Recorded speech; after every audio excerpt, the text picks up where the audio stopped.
Welcome to Whiskey and RPGs. My name is Solomon SK, and thank you for tuning in for another episode of MMO and RPG news. We got a lot of news to cover, so if you guys got your glasses or cups ready with your beverage of choice, let's cover the news together. Cheers to you guys.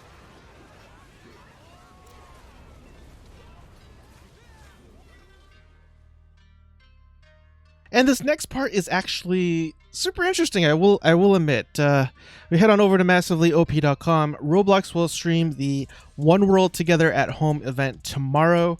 And as in tomorrow, it will be on April 18th. But it goes on to read, Roblox will be streaming the event as put together by Global Citizen and WHO, or the World Health Organization. It's not really a gamer-centric event, but if you want to watch the event on, or if you don't want to watch the event on TV for some reason, you could view it in the Roblox Theater. On their official statement, it says April 18th, beginning at 11 a.m. Pacific Daylight Time, Roblox will show the full 8-hour special in the One World Together at Home concert experience. That's 2 p.m. Eastern Daylight Time, if you're wondering. Like Twitch's Stream A 2020 last month, this event has a star-studded cast, significantly more star-studded than Twitch's, in my opinion, as she states, with everyone from Oprah to McCartney to Tay-Tay to Lady Gaga to Billie Eilish and Idris Elba. I actually don't know who this person is. I guess there's my boomer moment. And 100 other famous people, and that's what's happening. So I apologize if that's a little small on your end. It's a little small on my end too. Let me actually zoom in. That gets cut off. But yeah, you can see Jimmy Kimmel's name. Jimmy Kimmel, John Legend, Taylor Swift, Tim Gunn, Usher. Who else do I know? Chris Martin. Jimmy Fallon, it looks like. LL Cool J. Pharrell Williams. The Rolling Stones. Stevie Wonder. Stephen Colbert. So yeah, it just seems like there's a huge amount of people participating in this charity. And yeah, if you're somebody who plays Roblox or interested in seeing what's going on within their community, yes, your chance to do so tomorrow on the 18th. So in my opinion, the biggest news of this week, or today at least, is a game called Sea of Stars, and this is brought to you by GamesRadar.com. Stunning retro RPG Sea of Stars shatters all stretch goals with $1 million on Kickstarter. And this is a game that actually covered about 2 weeks ago, and they actually surpassed their original goal of, I believe it was around $170,000 or something like that. And I think they ended up raising about $200,000. They were in the 6 digits, and now they're in the 7 digits. And I think this is really cool. I think a lot of people are warming up to the idea of playing sort of the games that they grew up on. Certainly, you know, the type of games that I grew up on, which this game does kind of look like. But anyways, I digress. It goes on to read, Sea of Stars, a turn-based RPG set in the same world as 2D ninja platformer The Messenger, has raised over $1 million on Kickstarter.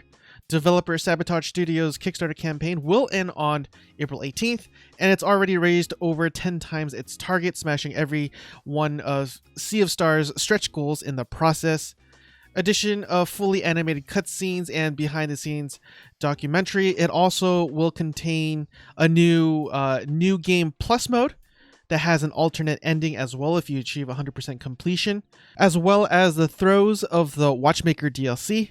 And with this goal met now, the DLC will not only be developed, but also be free to all backers of the game. Now heading on over to their Kickstarter page, the numbers just keeps going up. It's over $1 million, just under 24,000 backers, 15 hours to go as of time of recording. I was mistaken. Actually, the original pledge was just under $100,000, and I think they ended up getting about $150,000 at the time when I covered it a few weeks ago. And yeah, just seeing this game becoming successful as it is, successful in terms of its funding, it's pretty amazing to see, and I'm very happy for them. And next we head on over to Destructoid.com. And they pretty much just talk about Gearbox and how they are prepping for Borderlands 3 for Mayhem Mode 2.0 in this article. But the most interesting thing, in my opinion, is this code here. You deserved a treat for making it through the week. Here's a shift code for 3 golden keys in Borderlands 3, and you can see it right here. Redeem it here or in game before April 20th. So I'll have the link to this article with that code down in the pinned comment section below. Now we head on over to MMORPG.com. Star Trek Online patch notes adjust prices for tier 1 through 4 starships. It goes on to read, the patch notes features some general improvements. For example, an issue which would occasionally cause AFK status to post after you completed the first contact day, Performance improvements and several HUD elements have also been applied. Finally, tier 1 through 4 starships have seen their prices tweaked after being moved from Zen Store to the ship requisition store, where tier 4 ships being 150 dilithium. Next, we head on over to massivelyop.com. Sea of Thieves on reviving crewmates, finding tall tales, and dealing with rage quitters. It goes on to read, teammates have 15 seconds to revive one another, and doing so gets a teammate back into the fight with 25% of their health. Incidentally, solo players will spend less time on the Ferry of the Damned, so they're not completely forgotten, just possibly screwed if they face a multi-crew that keeps reviving themselves. They also talk about a new icon on the map that will guide players to the starting location for the game's PvE-minded tall tales.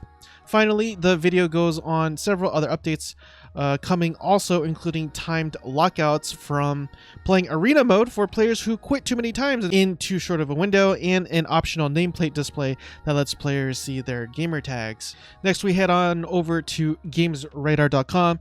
Animal Crossing New Horizons. Players can now import real artworks using Getty Museum's generator. Animal Crossing has just exploded into the scene. I know there's a lot of people streaming it right now on Twitch, and a lot of people seem to be enjoying this. I will admit, not necessarily my cup of tea, but definitely has some RPG elements that I find very interesting, to say the least. But anyways, the Getty Museum has created an Animal Crossing New Horizons art generator tool that enables players to import real artworks into their little virtual worlds.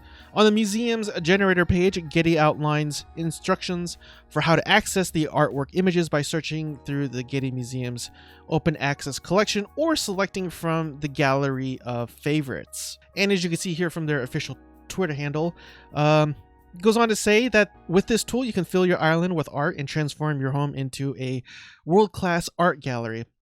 And the reason why I wanted to cover this is because I think it's pretty awesome that you're able to use real-life, assets to bring into the virtual world. And I know this isn't something that's very new. Modders have been doing this all the time, especially if you play games such as the Fallout series or Elder Scrolls. But in any event, this is really cool considering that it's on the Nintendo Switch, and I don't know about you, but Nintendo Switch isn't really known for, its modding community. So heading on back over to massivelyop.com, World of Warcraft boosts reputation through May 18th and extends its experience boost as well. The game is offering a new 100% reputation boost starting on April 20th for all factions in Legion and Battle for Azeroth. But this was to also mark the end of the 100% experience boost as well. But that boost has now been extended until the pre-patch for Shadowlands goes live. Heading on over to MMORPG.com, Mark Jacobs discusses Camelot Unchained progress in recent livestream. A new Camelot Unchained livestream from Wednesday saw Mark Jacobs discussing the latest progress on the game, all the while social distancing. Mark touched on the backer testing underway for DAoC classes, noting his intent to have his particular build of the game available for alpha level backers. Mark also made it a point to talk about the BSC goals, quote unquote.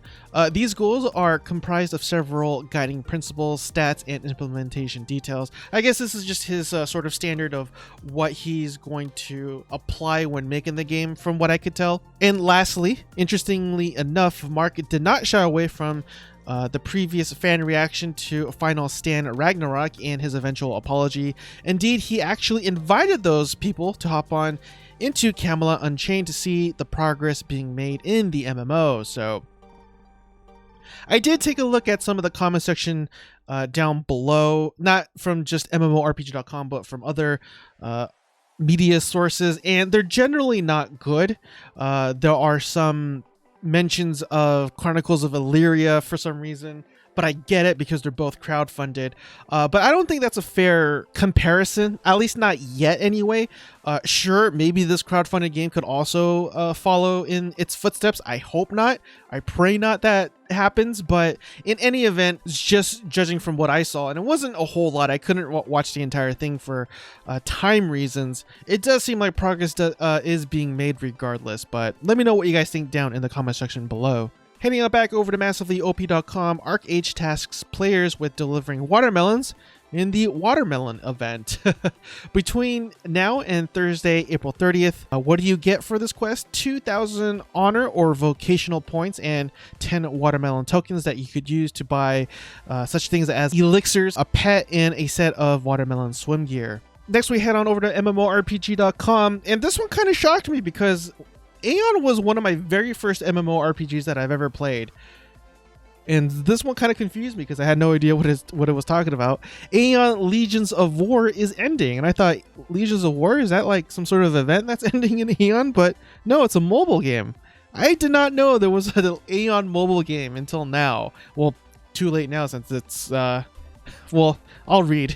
Today, April 17th, all real money in-app purchases will no longer be available, and the game will no longer be available to download from the Apple App Store and Google Play. Current players will be able to continue playing until June 19th, at which the game will officially shut down. So, I have so many questions. Like, one, how come I never heard of this game?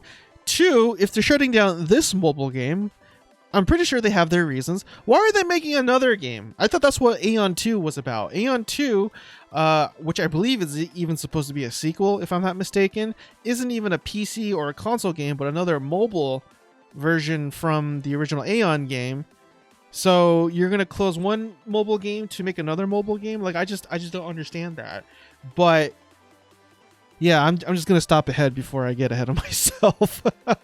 Next, we head on over to PCGamer.com. Destiny's 2 Guardian games are basically the Olympics, and this is a special event that they are running in-game. It goes on to read, okay, so the Guardian games aren't exactly the same as the Olympic games. There isn't a shot, pull, ball, or a hurdle in sight, but it's close enough.